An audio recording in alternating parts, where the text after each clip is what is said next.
this ewo kwame nkromesua pom entwetwe enkomo ewo de ekoso ene amanyosem mu afen so kra de nansen muniyo enkrata bi a won se oye ocheche ni wo university di ade ba ko a ema wudi mu ne se obetrotro nkrata na eja nkofo ahwehwema ni age atum nansen nhwehwemu bi a wo mu yeye aba abontene a kire se nhwehwemu no na akwakoye te se sika na delegacy gi no bribe wo so wutua ansa no wini obeye MPO obeye hwan o isi a MPP ni NDC fo mbe sha ase sika mbe tuatua ehun nsem ni bebre watro ho krata ebe kan ho asem de bi ebedi ho nkomo ene the political landscape no but the ekoso ewo Ghana currently efa chema wontumi de yin mamimbusa no ekyeresen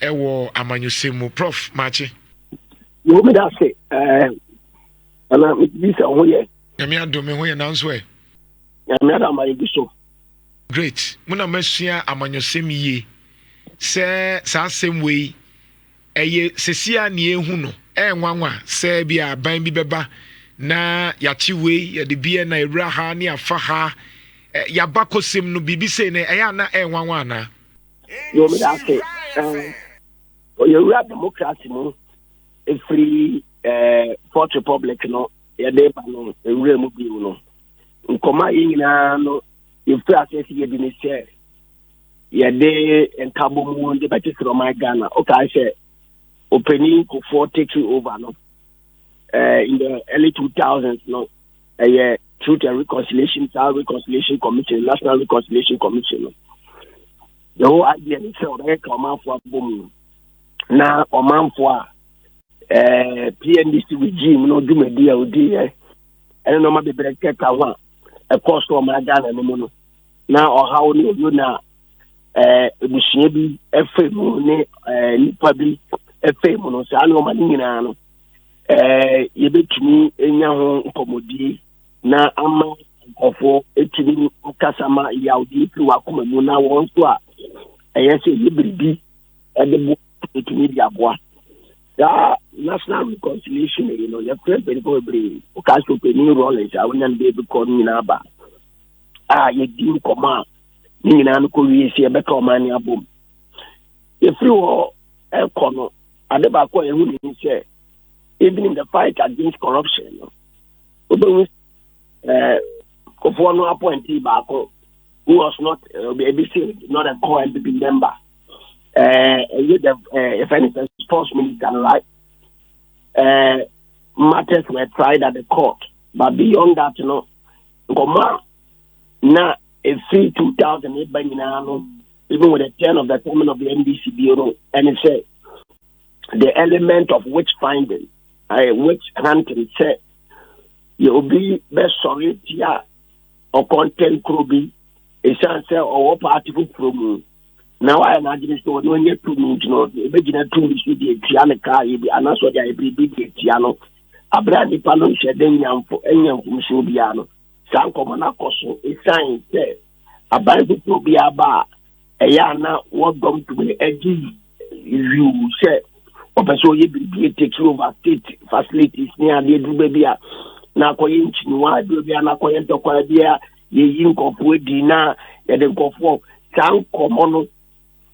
Aina Korea say, Yema constitutionalism, rule of law. Emra, Emra, constitutional. Yes, I think it will be a my hubra. Inti spobi when this you say MPP or contact will be organ and the Bonia. I say the Ghana ma and know a fast one. He used a Nipana I am from so share and this t-shirt, so MPP t-shirt, so share Ghana flag. The matter is that so you got an inquana to my brother. Say on Mount Possu say baby up to Chima, baby Koli, Nancy Bisawa no someone. Institutions and agencies of state, you know, I will not when you say, will be too sana on now what to be a moon. Say you were 3 or 4 arms of government. executive, legislature, judiciary, and the press, which is the fourth estate of the realm. Executive arm no odin eduma or else mind to any idea the cost yi oyore ni sakasaka ya kraba o mampeni o the commander in chief no I don't see that now stop ne nsano strategia executive arm strategia to even the district assembly local government all the other areas no a stretch very big. However, we share the role of the police service near the end of the answer. Woman so, woman de, emraba time we, a constitution, edibedituma. A crime preparation, the executive has oversight responsibility. But in real politics, so police kofa ubia, another yoku, our share economic crime, because of the broader base of the executive meeting. Oman for azumi se oman peni pubi aye ne nyedwa o we people afin go for bobo efa ensem a openi aya chi ni o kafa oman peni o tie gwa so etino ebino isu videos ne comments bi ni ade to situate in common wo kwan bi so a eye trivial na eye eni nyina so kese efa oman ti ne oman sie nemu in circumstances it's no Yoko no air or Jumelia. The say. So is it a slip to the there should immediately be a prima facie. Say a day, quite do the ball of Papano. Actually, sorry. A buying another Jumedia, Yoko Jumedino. I want 9 agents so say. There's a locus. One more saying, keep Papa Bigina Swat.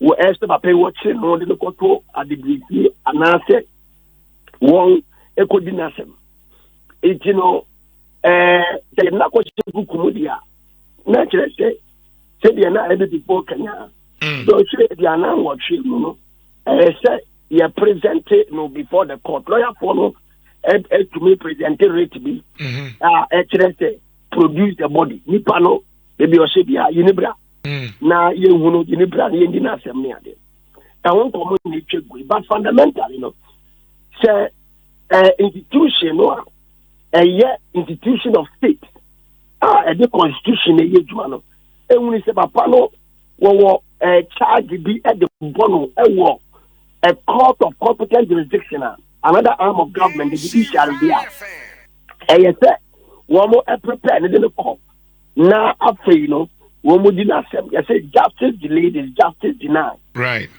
Say one more uncle to Nano, I will ascend Biblia. Now, only look a control remand another negotiation kumua. A son say, or your party chairman being, in real politics, and yet you only assembly on anything. Say, yeah, a man not somewhere, if you for more, you will be kind of now, a check with Niswa. MPP falling penny for.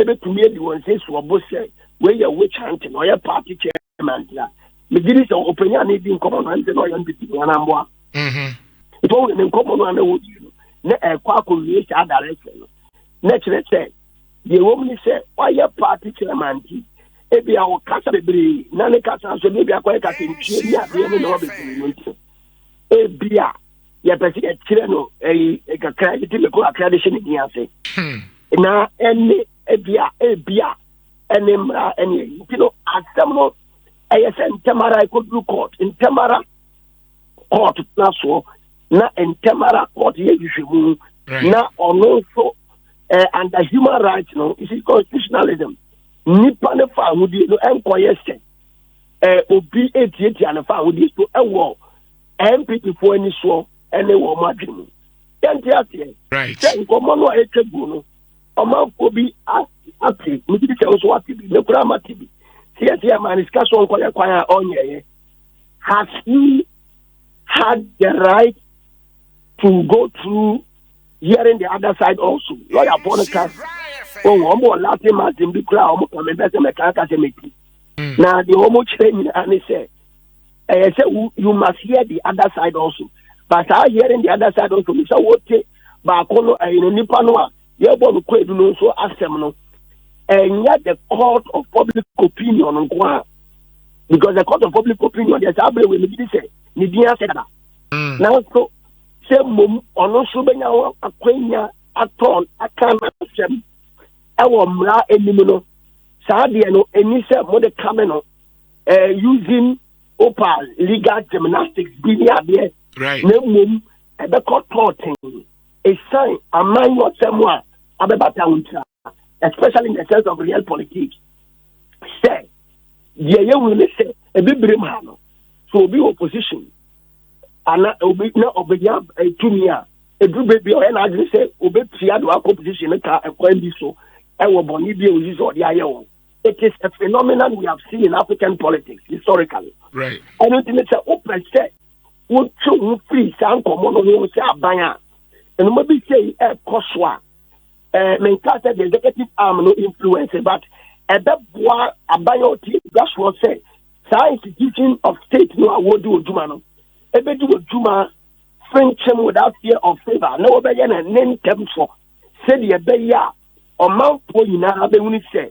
Emrenim ena nipa nitina na nhyehyɛ ɛyɛ ɛma ho kwan ɛma nipa a yɛde kɔ edu apɔ no until proven guilty no sɛ yɛbɛka so wodi fɔ no wɔnya ho kwan eyi n'asɛm ano ama yɛde mmara ɛne facts of the case ɛne judge ni a ɔbɛtena atɛmu afɔ ɔbɛtena asɛm no soɔ no based on evidence and wɔn submissions ne arguments ne adeɛ no.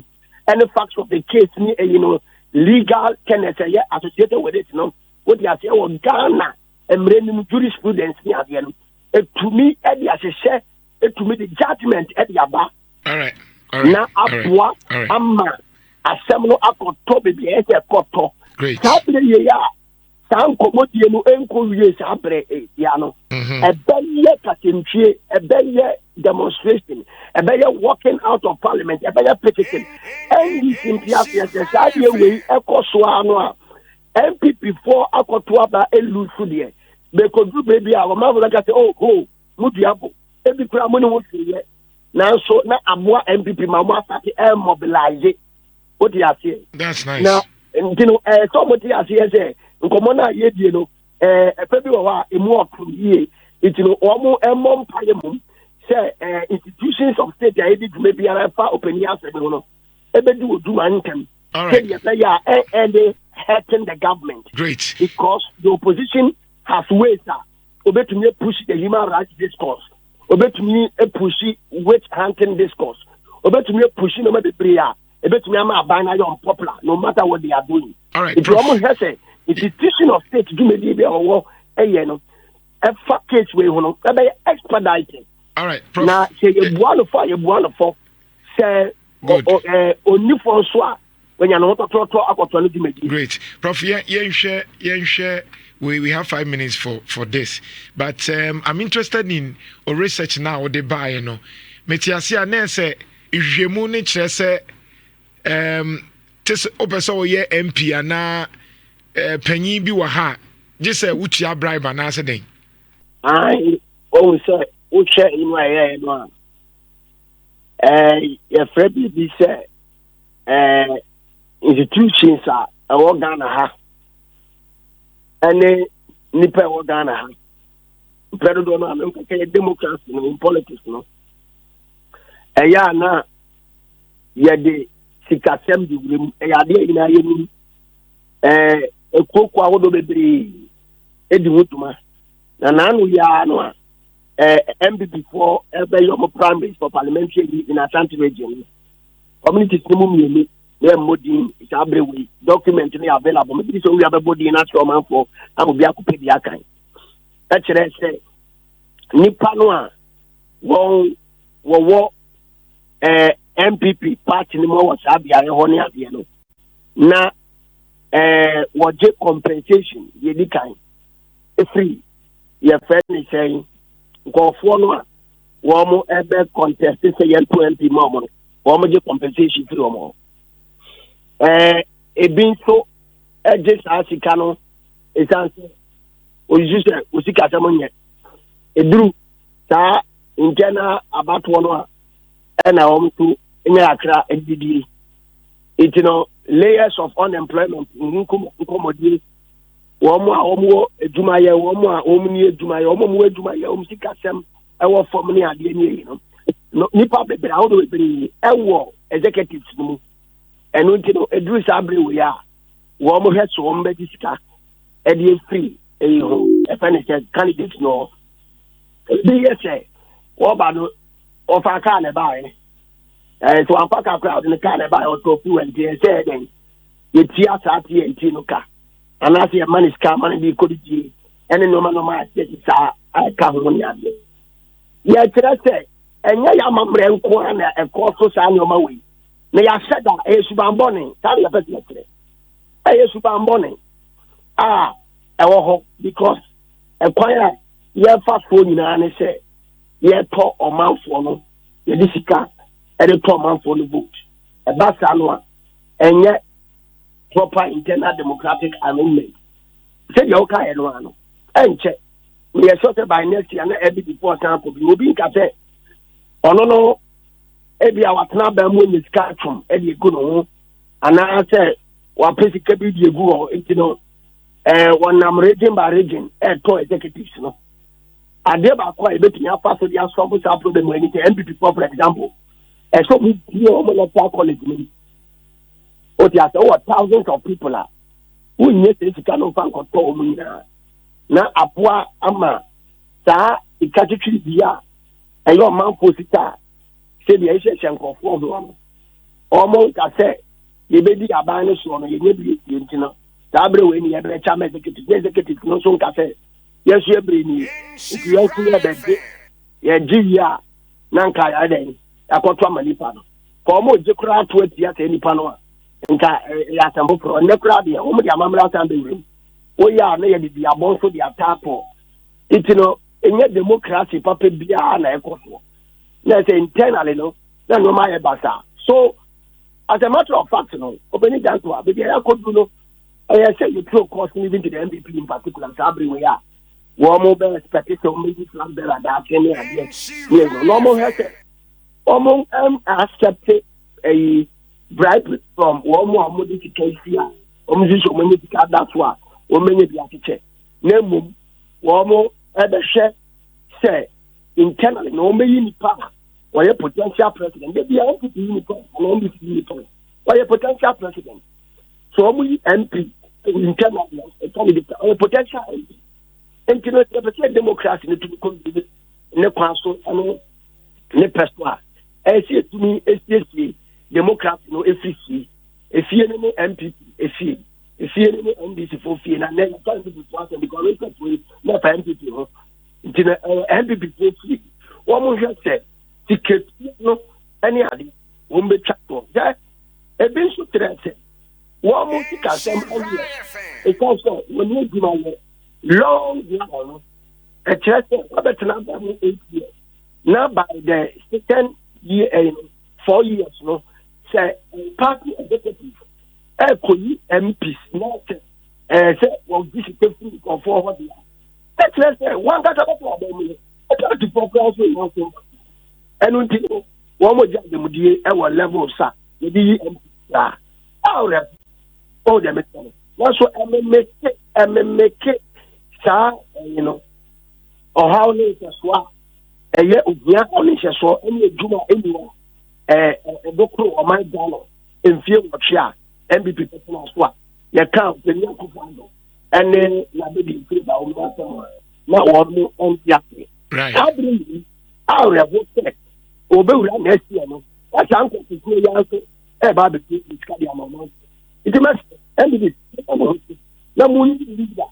Obey Abuat at the parliamentary levels and the presidential levels. Right. Because it's empirical research and yet this review said you're opening the whole part of the data and so way more qualitative based on other things.